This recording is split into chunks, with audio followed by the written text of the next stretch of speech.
राधे राधे। हम सभी ने पुरुषोत्तम मास की कथा का श्रवण किया था, उसी प्रकार हम कार्तिक मास महात्म्य की संपूर्ण कथा का श्रवण भी करेंगे। कार्तिक मास आज से प्रारंभ हो रहा है और आज मैं आपको प्रथम अध्याय की कथा का श्रवण करवाऊंगा। आप सभी जानते हैं कि कार्तिक मास में यमुना जी, तुलसी सेवा, श्री बांके बिहारी जी की सेवा, दीपदान आदि का विशेष महत्व है।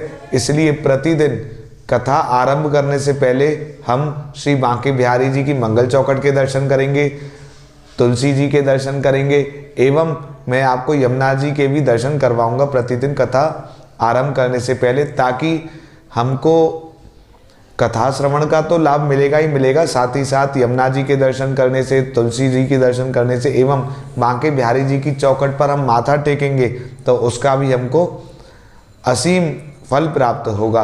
बोलिए श्री बांके बिहारी लाल की जय। कथा आरंभ करने से पहले सबसे पहले बिहारी जी का ध्यान करते हैं। नमः कुंज बिहारिण्यै, नमः कुंज बिहारिणे, स्वामी श्री हरिदासाय गुरुणाम गुरुवे नमः। कि राधा मेरी स्वामिनी, मैं राधे जू को दास, जन्म जन्म मोहे दीजियो, श्री वृंदावन को वास। सब द्वारन को छोड़ के आयो तेरे द्वार, हे वृषभान की लाडली सबकी ओर निहार। वृंदावन बानिक बनो, भ्रमर करे गुंजार, दुल्हन प्यारी राधिका दूल्हे नंद कुमार। धन वृंदावन धाम है, धन वृंदावन नाम, धन वृंदावन रसिक जो सुमिरे श्यामा श्याम। और वृंदावन धाम का यमुना जी का भी ध्यान करते हैं एक सवैया के द्वारा कि वृंदावन धाम को वास भलो, जहाँ पास वह यमुना पट रानी, जो जन नहाय के ध्यान धरे, बैकुंठ मिले तिनको रजधानी। बोलिए यमुना मैया की जय। अब हम प्रथम अध्याय आरंभ करते हैं। नेमी शारण तीर्थ में श्री सूत जी महाराज 88,000 सौनकादिक ऋषियों से बोले, अब मैं आपके सामने कार्तिक महात्म्य की श्रेष्ठ कथा कहता हूँ, जिसे सुनकर मनुष्य सब प्रकार के पापों से छूटकर बैकुंठ को प्राप्त कर लेता है। सूत जी ने कहा, श्री कृष्ण जी से आज्ञा लेकर नंद जी के चले जाने पर सत्यभामा प्रसन्न होकर श्री कृष्ण से बोली, हे नाथ, मेरा जीवन सफल हो गया, मेरे माता पिता भी धन्य हैं, जो आपकी 16,000 रानियों में मैं अत्यधिक प्यारी हुई। मैंने वह कल्प वृक्ष आदि आपके साथ नारद जी को विधि पूर्वक दान में दे दिया, परंतु वही कल्प वृक्ष मेरे घर में सदा लहराया करता है, जिसकी बात को मृत्यु लोक में कोई भी स्त्री नहीं जानती।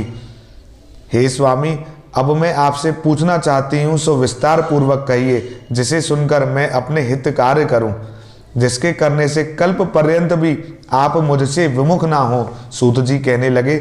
सत्यभामा के ऐसे वचनों को सुनकर श्री कृष्ण जी हंसते हुए सत्यभामा की बाह पकड़कर कल्प वृक्ष के नीचे गए और बोले, हे प्रिय, 16,000 स्त्रियों में से मुझे तुम प्राणों के समान प्यारी हो। तुम्हारे लिए देवताओं और देवराज इंद्र से भी मैंने विरोध किया था। उस महा अद्भुत वार्ता को सुनो। सूत जी बोले, एक दिन श्री कृष्ण भगवान ने सत्यभामा के साथ गरुड़ पर सवार होकर इंद्रलोक में जाकर कल्प वृक्ष मांगा। तब इंद्र के ना देने पर गरुड़ का इंद्र से घोर युद्ध हुआ था। हे प्रिय, जब मैं तुम्हें हर चीज दे सकता हूँ, हर एक कार्य पूरा कर सकता हूँ, तो क्या तुम्हारे आश्चर्यजनक प्रश्न का उत्तर ना दूंगा?